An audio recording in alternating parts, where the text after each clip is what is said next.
When Gravity was released in 2013, it wasn't just a box office success. It was also met with critical and academic acclaim. Gravity's style and story were described in terms typically reserved for high art. Film reviewers labeled the space disaster movie genuinely experimental and the world's biggest avant-garde movie. Film scholars were also taken with director Alfonso Cuarón. They praised the way he turned the film into a laboratory of the senses, and they called Gravity an experimental blockbuster. Did Gravity really go where no movie had gone before? A couple years have passed since its release, so let's ask ourselves, what is the weight of Gravity? Gravity is not heavy on plot, but its bare-bones narrative was singled out for praise, with critics and academics noting how the minimal plot makes way for a movie that focuses on pure bodily sensation. Indeed, the slight storyline recalls the early cinema of attractions, movies that relied more on curiosity and shock value than on narrative. Gravity's skeletal story takes us back to the origins of cinema in another way as well. In its compact 91-minute runtime, 84 if you exclude the end credits, Cuarón basically stages the same spectacular set piece 3 times. Space debris destroys a space shuttle, then a space station, then another space station. This evokes early cinematic experience, when traveling bioscope shows were often hosted on fairgrounds. Gravity is a modern-day version of that entertainment, a digital amusement park ride, a carousel where you get 3 goes for 1 ticket. It is cinema of a singular attraction. Remarkable, certainly, but hardly revolutionary. Gotta admit one thing. Can't beat the view. When Gravity was dubbed avant-garde and experimental, these adjectives most often referred to the movie's breathtaking 3D visuals. The characters are marooned in space, and Cuarón's whirling long takes express their disorientation. The camera's 3D gymnastics sabotage any sense of up or down, left or right. Direction is an abstraction in the gyrating visuals of Gravity, as it is in space. Which is why Cuarón's 2013 blockbuster was compared to 1971's La Région Centrale. Michael Snow's spectacular experimental film features a similarly vertiginous camera, whirling through the air. But this kind of negation of the horizon is hardly an invention of the movies, even experimental ones.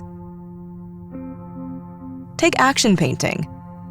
I usually paint on the floor. This way I can walk around it, work from all 4 sides, and be in the painting. There is no beginning and no end. Jackson Pollock's paintings presage Snow and Cuarón's movies. These canvases and screens can be approached from all sides. They have freed themselves from the horizon and the horizontal. You know, the cool thing of this film is the film that you can watch in any position. You can watch it laying down, upside down, and it doesn't matter, it just keeps on going. Cuarón throws 3D technology into the mix, adding another dimension to the disorientation. But he wasn't the first to use this dizzying potential of 3D. When Werner Herzog made his documentary on the Chauvet cave paintings, the German auteur had a similar bit of fun with this new toy, the 3D camera. Ironically, the effect of Cuarón's high-tech 3D imagery recalls the humble camera obscura, that black box that mirrors reality and turns it upside down. Again, this is Gravity bringing cinema back to its roots, its photographic roots in this case. Fascinating, absolutely, but hardly innovative. The movie's marketing stressed another groundbreaking aspect, its technical mastery and superior effects work. Previous space epics were often let down by shoddy special effects. The way light is reflected on costumes and helmets in particular is a giveaway. Gravity found a solution: the light box.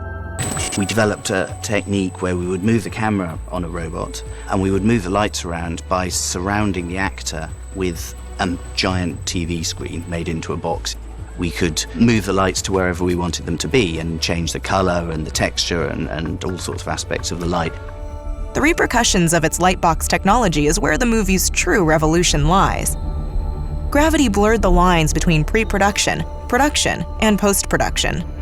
The 3D visual effects, a staple of post-production, were as good as finished before the shoot with the actors even began.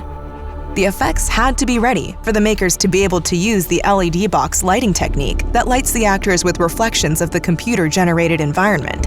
Everything was written in stone. Everything from the camera movements, but also the timings. And action. 1, 2, go. This in turn meant the actors had to time their performances to the already finished special effects. Stand by. Foot. Explosion. Duck. In traditional filmmaking, man is the measure of all things. The physical performance of actresses and actors is the meter of the movie's timeline. Even cutting-edge effects based on motion capture techniques still use a human performance as their guideline. In Gravity, that performance is dictated by computer-generated graphics. Gravity is the first film where the actors are directed by a computer.